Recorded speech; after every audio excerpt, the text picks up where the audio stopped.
오늘 이제 준비한 주제는 척추를 편안하게 척추 전방 전이증의 원인과 대처법이라는 주제로 준비를 했어요. 자, 전방 전이증, 참, 어떻게 보면 굉장히 어려운 말이죠. 제가 엑스레이를 준비해 갖고 왔는데, 지금 보시면 이게 척추를 옆에서 본 엑스레이예요. 네, 그래서 이쪽이 이제 극돌기, 우리가 등 뒤에 만져보면 톡 튀어나온 뼈, 이게 이제 만져지지 않으시는 분들은 제가 좀 비만한 거라고 했어요. 이렇게 만져지는 뼈, 이 뒤에 보이죠. 그리고 요 앞에 네모나게 보이는 게 척추체란 말이에요. 4번 뼈, 그 다음 5번 뼈, 이건 뭐죠? 천추 1번 뼈예요. 그래서 4번하고 5번 사이의 뼈가 3, 4번하고 비교해보면 약간 어긋난 느낌이 나죠? 네, 맞습니다. 그것을 전방 전이증이라고 표현을 해요. 전방이라는 표현을 하니까 앞으로, 그죠? 전이증, 어긋나서 밀려났다라는 뜻이에요. 주로 허리에서, 요추에서 발생을 하는데 척추의 모든 부위에서 다 가능합니다.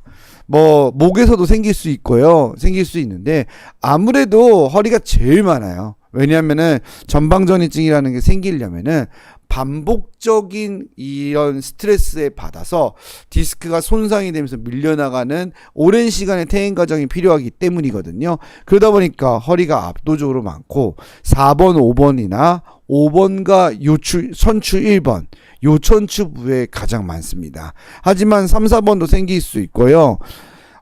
여러 레벨도 생길 수 있어요. 3, 4, 5 이렇게 두 군데가 두 부위, 두 레벨, 세 레벨 전방전이증도 발생할 수 있고요. 그리고 목에서도 가끔씩 생길 수 있습니다. 흔하지는 않아요. 흉추는 디스크가 잘 안 생기는 부위죠.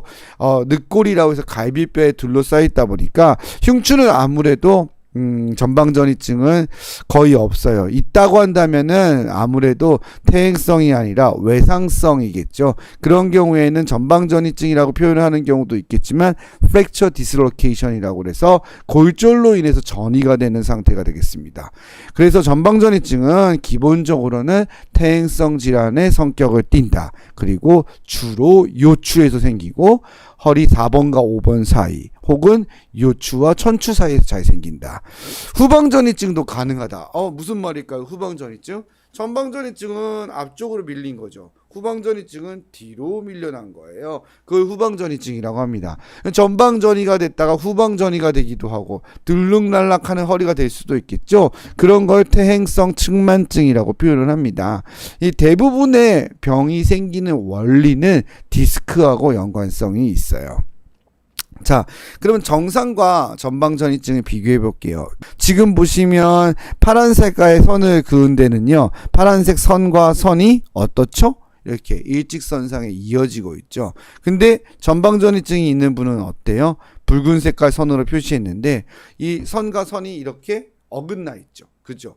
그 어긋난 만큼 앞쪽으로 밀리면 전방전이, 뒤로 밀리면은 후방전이라고 표현을 해요. 영어로는 스폰딜로리세시스, 뒤로 밀리는 걸 레트로리세시스라고 표현을 하는데 전방전이가 압도적으로 많아요. 자, 전방전이증은 왜 중요한가? 이 말들을 왜 하는가는 허리에 생길 수 있는 모든 병이 다 생길 수 있어요. 전방전이증은 그냥 척추 질환의 종합 선물 세트 같은 거예요. 협착증, 디스크, 추간공 협착증, 척추 불안전증, 이게 다 동시에 생길 수가 있어요. 그래서 환자분들이 진료실에 오셔서 되게 궁금해 하시고 또 어려워 하시는 내용들이 하나가 있는데 그게 뭐냐면은 전방전이증이라고 본인은 이제 알고 오셨다라고 저한테 이야기를 하면서, 원장님, 저는 이제 전방전이증이라는데 저 협착증도 있는 건가요? 라고 물어보시거든요. 그래서 제가 이 이야기를 하면 전방전이증하고 협착증하고는 뗄래야 뗄 수 없는 거다. 전방전이증 안에 이게 생기게 되면은 자연스럽게 척추 협착과 디스크와 추간공 협착과 불안전증, 이렇게 네 가지가 다 생길 수 있다라고 설명을 드리고 있어요. 자, 그러면 전방전이증 환자들이 어떤 식으로 해가지고 협착증도 생기는지 한번 볼게요. 자, MRI 사진을 제가 준비를 했죠. 방금 전에 엑스레이 상에서 봤던 분의 MRI예요. 지금 보면 이제 어긋난 4번 뼈와 5번 뼈 사이로 이렇게 까맣게 표시가 되어져 있는 부분이 있죠. 이게 뭐예요? 협착입니다. 이렇게 신경이 내려오면서 이 부분이 좁아져 가지고 막혀 있는 거죠. 전방전이증이라고 하는 게 생기게 되면은 척추가 어긋나면서 디스크도 밀리게 되는 거예요. 그래서 디스크에 손상이 오게 되는 거고, 이 손상이 반복되면서 점점 밀리게 되는 거거든요. 이때 우리 몸에서는 염증 반응이 생기게 돼요. 그래서 전방전이증 환자들은 처음에 경험하는 통증이 허리 통증을 상당히 느끼는 편입니다. 그럼 이 요통이 발생을 하고 난 다음에 그 부위에 염증이 생기면서 통증이 생기게 되면 주위에 이 염증 반응으로 인해 가지고 주위에 있는 이런 인대라든지 관절 주위가 두꺼워지게 됩니다. 쉽게 말해서 굳은 살이 생기는 거예요. 허리도 이렇게 전방전이증 끼가 생기게 되면 디스크의 손상이 먼저 오면서 디스크가 파열되지는 않아도 좀 찢어지고 팽윤되면서 중간중간에 이렇게 퇴행성 염증과 함께 주위가 두꺼워지는 현상이 생기는 거예요. 그러면서 황색인대라고 하는 그 인대도 정상적인 것보단 두꺼워지게 되고, 디스크도 주위가 팽윤이 되면서 골극이라고 하는 것도 형성되고, 후관절도 변성이 와서 두꺼워지고, 그러면서 이렇게 협착증을 만들게 되는 거예요. 그러니까 어떻게 보면 전방전이증에서 협착증이 생기는 거는 굉장히 당연한 거일 수도 있겠죠. 네. 그와 마찬가지로 전방전이증은 MRI 단면도를 통해서 보면은 아까 설명했던 이 부분이 다 있는 거죠. 그래서 우리가 퇴행성 디스크, 후관절 변성, 황색인대 비후, 이것이 뭐였어요? 협착증하고 관련되어 있는 것들이잖아요. 결국 협착증이라는 거는 허리가 어긋나지 않고도 생길 수 있겠지만, 전방전이증이 생기게 되면은 자연스럽게 협착증이 생기게 되고, 전방전이증이 오래되고 더 심해질수록 협착증도 심해지고 더 증상도 악화된다고 할 수 있어요. 그래서 이런 전방전이증은 이렇게 중심간 가운데에 있는 협착증도 생기게 되지만, 척추가 밀리게 되면서 척추 사이의 구멍인 추간공도 좁아지는 일이 생기는 거예요. 그래서 추간공 협착증을 흔히 동반하게 됩니다. 지금 보시면 같은 분의 MRI인데, 자, 위에 전방전이가 없는 곳은 어떻죠? 제가 화살 표시를 보여드리고 있잖아요. 동그랗게 구멍이 있지 않습니까? 그죠? 근데 지금은 어긋나 버려서 밀려나가다 보니까 지금은 추간공 협착증이 생기게 된 거예요. 환자 사례를 가지고 좀 얘기를 한번 해볼게요. 퇴행성 전방전이증 환자분이세요. 61세 여자 환자분이시고, 양쪽 다리 통증이고 오른쪽이 주증상으로 해서 왔고 5년 이상 되었고, 타병원에서 신경차단술과 시술을 받았는데 효과가 없었던 분이시죠. 61세니까 많이 생기는 나이대예요. 전방전이증은 60, 70대가 제일 많거든요. 그래서 이제 이분 같은 경우에는 5년 됐으니까 뭐 50대 때부터 증상이 생긴 거고요. 양쪽 다리인데 오른쪽이 주증상이라고 그랬죠. 이런 일이 흔해요. 왜냐하면 똑같이 어긋난다 하더라도 한쪽으로 약간 더 어긋나거든요. 정말로 미미하게. 근데 그것만으로 환자분은 한쪽이 더 많이 아픕니다. 그래서 양쪽이 똑같이 아프다라는 분도 많이 계시지만, 이상하게 전방전이증들은 한쪽 통증이 좀 더 많으세요. 이게 바로 불완전해서 어긋나다 보니까 한쪽으로 조금 더 미세하게 어긋날 그것 때문이거든요. 굉장히 특이하죠. 네, 그래서 이런 식으로 편측 증상이 조금 더 강한 경향을 보이게 됩니다. 신경차단술과 시술은 당연히 받으셔야 되는 거고, 이런 치료를 받았음에도 불구하고 증상이 지속되는 경우에는 이제 수술을 고려하게 됩니다. 자, 엑스레이를 보실게요. 4번하고 5번 뼈가 가만히 중립 상태에 있을 때에는 약간 이렇게 어긋나져 있는 상태인데, 엑스레이를 찍어서 허리를 구부리고 펴다 보면은 이렇게 4번하고 5번 사이가 D가 벌어지는 걸 알 수가 있어요. 척추 불안전증이 있는 거죠. 4번하고 5번의 불안전증이 확인이 된 거고요. MRI를 보았더니 4번하고 5번 사이에 협착이 보이죠. 네. 3번하고 4번은 어떻습니까? 깨끗합니다. 깔끔하죠. 전혀 협착이 없고 그 위에도 괜찮고요. 아래쪽도 디스크가 굉장히 건강해요. 단일 병변인 거죠. 한 레벨에 4번과 5번 사이에 전방전이증이 있는 거고, 당연히 그 결과물로 퇴행성 디스크와 협착이 저절로 생긴 거죠. 보았더니 단면도를 보면은 황색 인대가 원래는 정상적으로 척추와 척추 사이의 간격을 유지시켜주고 잡아주는 역할을 해주는데, 이게 어때요? 어긋나니까 계속적인 염증 반응과 그런 힐링 과정에서 두꺼워져 버려가지고 이제 변성이 온 거죠. 그리고 후관절도 원래는 이런 식으로 되어 있어야 되는데 어긋나 버리게 되니까 완전히 변성이 돼 갖고 퇴행성 디스크와 함께 협착이 생긴 걸 알 수가 있습니다. 자, 치료는 어떻게 해야 될까요? 치료는 우리가 일반적으로는 그냥 협착증 치료가 같아요. 비수술적인 치료를 해볼 수 있고, 그게 안 되면 수술적 치료를 하게 되는 거예요.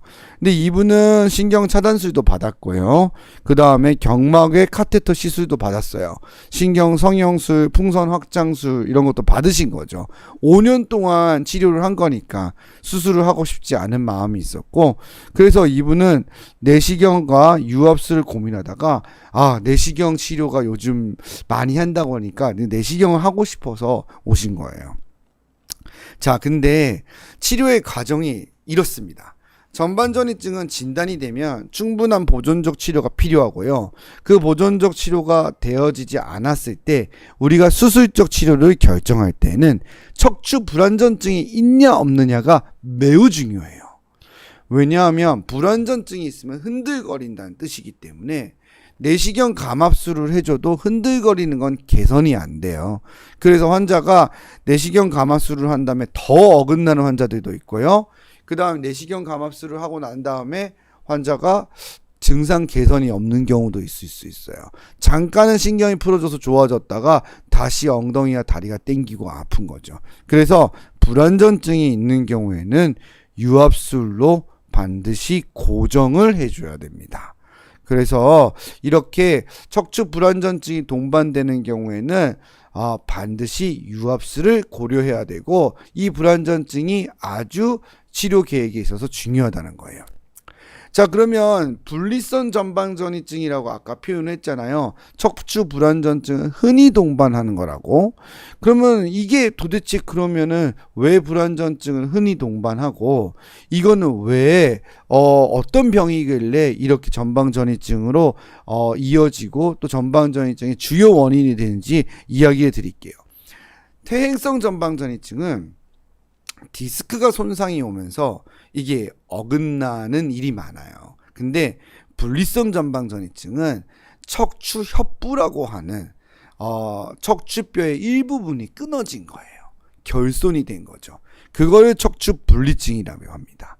영어적인 표현으로는 스폰딜로라이시스라는 표현을 해요. 그래서 이 라이시스 때문에 생겼다고 해서 스폰딜로라이틱 스폰딜로리테시스, 분리성 척추 전방전이증이라는 표현을 하게 되는데, 이 라이시스라는 것 자체가 분리되었다는 뜻을 포함하고 있거든요. 가장 많이 일어나는 거는 허리뼈하고 골반뼈 사이인 요천추부 결손이 제일 많고요. 4번, 5번에서도 뭐 분리성 전방전이증은 생길 수 있고 3, 4번에서도 생길 수 있습니다. 그리고 우리가 더블 라이시스라고 하는데 두 군데가 분리가 되는 경우도 있어요. 그러면 계단 지듯이 탕탕탕 돼요. 트리플 라이시스도 있습니다.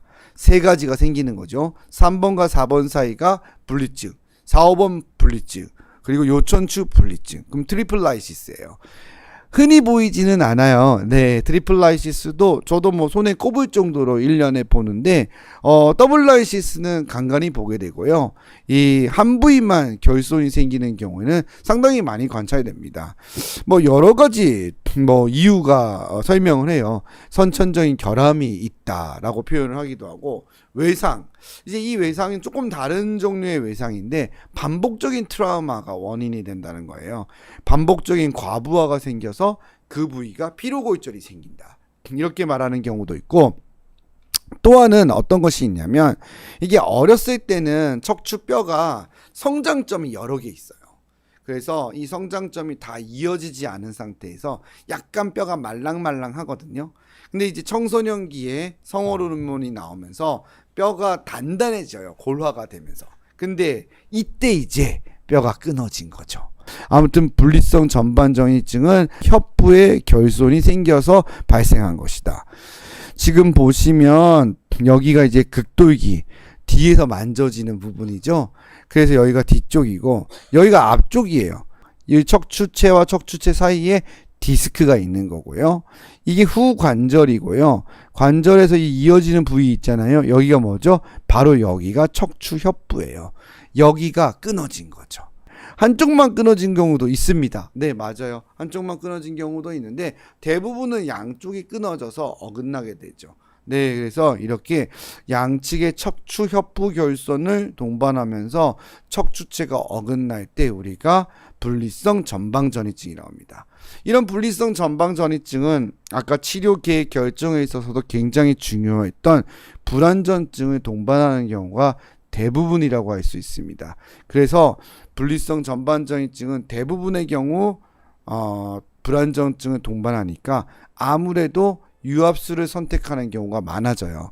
그래서 이렇게 분리성 전방전이증 환자분들은 이 병이 천천히 진행하다 보니까 분리증을 가지고 있음에도 불구하고 통증이 없이 살다가 어느 날 이제 이게 요통과 엉덩이 통증이 생기면서 다리까지 내려오게 되거든요. 이러한 경우에 첫 진단이 됐을 때부터 바로 유압수를 결정을 하시면 안 돼요. 그래서 일반적으로는 약도 먹고 신경차단술과 같은 또 프롤로 여러 가지 주사요법도 해보고 시술도 해보고 다 해봤는데 이 통증을 만성적인 통증을 너무 아프진 않아도 이 지긋지긋한 통증을 해결하고 싶다. 그러면 그때는 유압수를 통해 가지고 불안전증을 교정할 필요가 있습니다. 그래서 이렇게 유압술이라고 고정술이라고 하는 방식으로 치료를 하게 되는 경우가 대부분이라고 보시면 돼요. 하지만 불안전증을 동반하지 않는 경우에는 감압술을 해볼 수 있어요. 왜냐하면은 이 전방전이증이 많이 어긋나지 않는 경우나 어긋났다 하더라도 한쪽으로만 조금 더 신경을 많이 누르고 불안전증은 없고 이렇게 어긋나서 고착되어 있는 상태면 내시경을 통해 가지고 눌리는 부분만 깎아서 넓혀주면은 바로 잡히는 경우도 종종 관찰됩니다. 하지만 말씀드렸죠. 덜커덩 흔들흔들하게 되면은 그때는 고정이 반드시 필요한 거고요. 분리성 전반전이증은 끊어져 있기 때문에 대부분이 이렇게 흔들거리게 되는데 연세가 많거나 골질이 나쁘거나 골다공증이 심해서 아니면 여러 가지 요인으로 인해 가지고 고정술을 하기 힘든 환자한테 있어서는 부분적으로만 감압을 시켜주는 감압술을 해볼 수 있어요. 근데 저희가 말했던 일반적인 디스크나 척추 협착, 추간공 협착하고는 조금 달라서 불안전증이 있을 때는 가능하다면 고정술을 고려해 보는 것이 장기적인 예후에서도 맞고요. 요즘은 이 고정술마저도 내시경으로 하고 있어요. 그래서 구멍만 뚫어서 나사를 받고 경피적 나사거든요. 경피적 척추경 고정술을 해주고 그 다음에 경피적으로 유압수를 진행해가지고 내시경으로 유압수를 하는 것도 많이 늘어나고 있습니다. 그렇기 때문에 여러분들이 너무 유압술에 대해서 부정적으로 보실 필요는 없고요. 또 절개를 해서 하는 유압술도 나쁘지 않아요. 왜냐하면 유압술을 할 때는 유압이 잘 돼야 되는 것이 목적이고 또 척추 전망각을 잘 만들어줘야 되는 것도 목적이기 때문에 전망각이 잘 만들어지면은 이렇게 유압술을 진행한 이후에도 생각보다 허리에 통증 없이 굉장히 잘 사시는 분들도 많습니다. 그래서 유압술과 고정술에 부정적인 견해도 있으시겠지만 필요한 경우에는 반드시 하는 것이 좋습니다. 그래서 이 전방전이증은 정말로 중요한 것이 뭐냐면 바로 척추의 안전성이에요. 척추의 안전성은 세 가지가 결정을 합니다. 1번 척추의 기립근, 2번 건강한 디스크, 3번 적절한 척추 전망각이에요. 그래서 척추 기립근은 바로 우리가 말하는 코어라는 거죠. 코어 근육 운동을 통해 가지고 이 기립근을 강화시켜 줘야 되겠죠. 코어 운동은 우리가 항상 얘기하는 3가지 3대 코어 운동이 있죠. 스쿼트, 런지, 그다음에 플랭크, 이렇게 3가지 운동이 제가 늘 강조하는 운동인데 젊은 분들은 할 수 있죠. 하지만 75세 이상이면 상당히 힘들어요. 플랭크도 힘들고 스쿼트나 런지도 자세가 안 나오는 경우가 많고, 또 환자분들은 통증 때문에 그런 운동 하시기가 힘들거든요. 그렇기 때문에 기립근 운동은 젊었을 때부터 건강할 때 해주시는 게 좋고요. 만일에 나이가 있고 내가 힘들다 하더라도 스쿼트부터 시작하시는 게 좋습니다. 그 다음은 건강한 디스크죠. 건강한 디스크는 2가지가 중요한 거예요. 우리가 건강한 디스크에서는 첫 번째가 습관이죠. 예, 예방을 해야 됩니다. 그래서 디스크에 나쁜 자세를 하면 안 돼요. 그래서 땅바닥에, 이렇게 방바닥에 앉는 좌식 생활은 그리 좋지 않기 때문에 가능한 피하시는 게 좋고, 장시간 작업을 하거나 일을 하실 때에도 한 번쯤은 스트레칭과 쉬어주는 게 중요해요. 그 1분이라도 5분이라도, 혹은 정말 바빠 그러면 30초라도 잠깐 스트레칭 해주는 것이 정말 큰 도움이 됩니다. 그래서 그러한 건강한 디스크 습관을 가지셔가지고 건강한 디스크를 유지해 주시는 게 굉장히 중요하고요. 이 모든 것들은 다 어디서 오는 거죠? 척추 전망각, 예쁜 전망각이 나오고 내 척추 모양에 알맞는 전망각을 잘 유지하고 있는 것이 좋기 때문에 나쁜 습관과 자세를 방지하고 지속적인 관리를 하는 것이 매우 중요하다고 할 수 있겠습니다. 전방전이증 치료 원칙은 척추 협착증하고 같습니다. 비수술적 치료 충분히 해보고 수술적 치료를 하는 거고, 불안전증이 동반되면은 감압술만으로는 힘들기 때문에 고정술이 반드시 필요할 수 있다는 거 기억해 두시고요. 불안정증이 동반되지 않았거나 경미하거나 혹은 살짝 어긋나거나 디스크가 메인이어서 전방전임에도 불구하고 아프거나 황색인대 비유 때문에 그냥 아픈 거라면은 감압술만으로도 가능합니다. 그리고 연령이 많거나 유압술을 하기 어려운 상태에서는 부분적 감압술이라고 해서 최소한의 감압술만으로 통증 조절도 가능할 수 있습니다. 하지만 제일 중요한 것은 무엇이다? 건강한 디스크와 기립근을 유지하고 좋은 자세를 유지해서 운동과 관리로 예방하는 것이 매우 중요하다고 할 수 있겠습니다.